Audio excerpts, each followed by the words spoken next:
Considering the theme of speed, Sonic the Hedgehog and racing games just go together.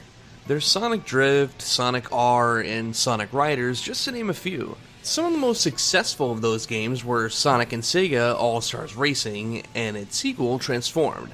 Both games took what had been learned from previous racing games and made sure to put in plenty of Sega nostalgia, both in the racing courses and the racers themselves. Which brings us to its spiritual successor, Team Sonic Racing, released recently on May 21st, 2019. If you've ever played All-Stars Racing or Transformed, this game is going to be incredibly familiar to you. That's because the British game developers that created Team Sonic Racing, Sumo Digital, also did All-Stars Racing and Transformed. This isn't necessarily a bad thing, as fans of those previous games can slide right into this new game with relative ease. However, if you haven't played in years, you may find that the controls are a bit stiff and take some getting used to. It goes without saying, like its predecessors, Team Sonic Racing is meant to dig deep into Sega, and in this case Sonic nostalgia. Several courses from All-Stars and Transformed return, but the new ones will have Sonic fans quickly identifying which games the courses were inspired by. This includes Sonic Colors, Unleashed, Adventure and Adventure 2, and Heroes. Numerous recognizable faces from across the series spectrum appear as racers here, along with a few less notable, or in some cases less welcome, additions. So while characters like Sonic, Tails, Knuckles, Robotnik, and Metal Sonic are expected, you also have some characters that feel out of place, like Zavok, or are wholly unwelcome and annoying, like Big the Cat. At first, it seems like the game is trying to invoke Sonic Heroes vibes with Team Sonic's usual trio and Team Dark's Shadow, Rouge, and Omega, but when they throw out characters like Cream for Team Rose in exchange for a clown car full of Chow, then Robotnik's team has Zavok, as mentioned earlier, an aspect that's as awkward to see as it is in the story, which gets shoehorned in to fill in the random robots that were in his team till that point. Also strange is Vector throwing in with Silver and Blaze. I feel like Team Chaotix with Charmy and Espio would have been much more welcome and would have helped the game to fit that sort of Sonic Heroes vibe that they seem to have been going for, and then abandoned. Speaking of the story, it's very bare bones, with half of the story basically being the heroes discussing how much they don't trust Dodonpa, the Tanuki character that serves as the catalyst that gets Sonic and his friends racing, and the other half being the heroes discussing what they're going to do about the antagonist. It's basically filler, vague motivation for you to continue playing the single player, as if you needed any. So while the game is fully voiced, most of the voices are pretty shrug-worthy, as Sonic series voice acting has almost always been. Robotnik is about the only voice actor here that's a joy to listen to. The guy has the role nailed. Hopefully he gets paid well for what he does. As for the gameplay itself, it's about what you'd expect. It's typical Mario Kart fare. You race, avoid obstacles from the track and other racers, you pick up items, and you try to finish first place. Where Team Sonic Racing does something at least vaguely unique is its namesake. The idea is to race and win as a team. The game gives you plenty of tools in order to assist your teammates.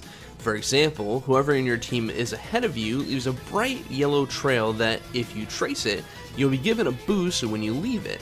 If one of your allies has taken a hit, if you skim past them, they'll receive a boost and not be forced to accelerate back up to full speed again on their own, which is agonizingly slow even when your vehicle has high acceleration.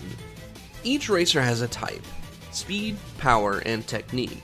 Speed racers have the highest top speed, as you might expect, and have a defensive ability called Radial Burst that activates on every second boost pad you take in quick succession, as well as after a level 2 or 3 drift boost. Radial Burst destroys incoming projectiles, but it's so quick and is difficult to set up, so this will rarely save you and can't really be relied on. Power racers don't spin out when hit by offensive items, and can plow through course obstacles easily, also without being slowed. This sounds great at first, but most course obstacles respawn in just a few quick seconds, so it's difficult to follow a power ally into obstacle-heavy shortcuts and expect to get through them unless you're right on their ass. Technique racers have the best handling and acceleration in the game, while also having a wider magnetism for rings. They can also cut corners on terrain that would slow down other racers without losing speed.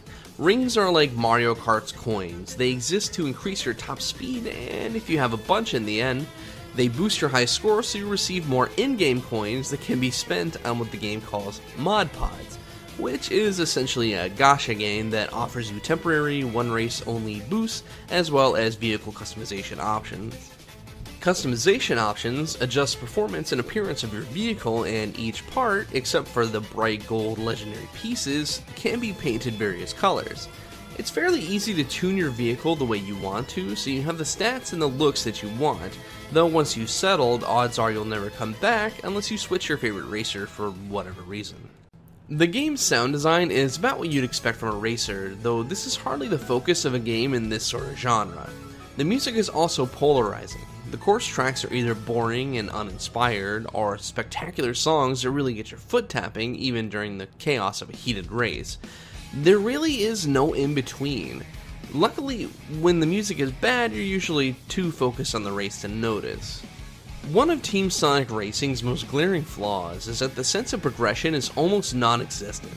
While there's stars and keys to collect in the single-player mode, car parts and paint colors to unlock from the game's mod pods, and emblems to earn from ranking up in the online game mode, none of this really translates into a satisfying sense of progression, which deters me from playing more than I already have. Stars and keys in the single-player mode are obtained from increasingly difficult and sometimes frustrating races and minigames that are unsatisfying to win after the first. Mod pods mean that I have to basically unlock every other racer's customization options before I can unlock the stuff I want for my favorite racer. As for the emblems you earn online, I'd say that this would be worth looking at if the online was at all active. Of the several games that I played, none of my lobbies went beyond 4 people total, and that includes me. The game quickly shoves you into a race along with filler AI, which makes for a boring race. For a game as young as Team Sonic Racing, I was baffled to find that the online wasn't loaded with people. As a disclaimer, I've been playing on PC and there's no cross-platform multiplayer, so maybe the game's multiplayer is only a ghost town on PC. Feel free to let me know in the comments if your experience on console is different. Overall, Team Sonic Racing is basically All-Stars transformed without the transforming car aspect, and with a mediocre cast of Sonic racers instead of the fun and diverse cast of characters across Sega franchises. To be fair, I doubt there's much more they could have done with an All-Stars sequel outside of Transformed, so I'm not really surprised they pulled back. It's the Mario Odyssey after Mario Galaxy knee-jerk reaction. You blew your load too fast, so now it's time to pull back and limit your scope in hopes that what you release doesn't underwhelm. In this particular case, I feel like it just didn't quite work out for Team Sonic Racing. Ironically, I feel like Sega and Sumo Digital agree with me because the game is $40 on all platforms instead of the usual full $60 for a new game, which gets real close to what I feel like the game is worth. If console has a more active online multiplayer, I can absolutely recommend picking the game up on console. If not, the single player offerings just don't really justify the current price tags because most of the game's worth, as with basically every game within this particular genre, lies online. To be honest, I think it might even be worth waiting to see how the new Crash Team Racing works out before pulling the trigger on Sonic Team Racing. Thanks for sticking around to the end. If you enjoyed the video, give us a like and a subscribe, and join us on social media where you can be the first unfortunate soul to hear what I have to say. Best of luck with the next YouTube video on your list.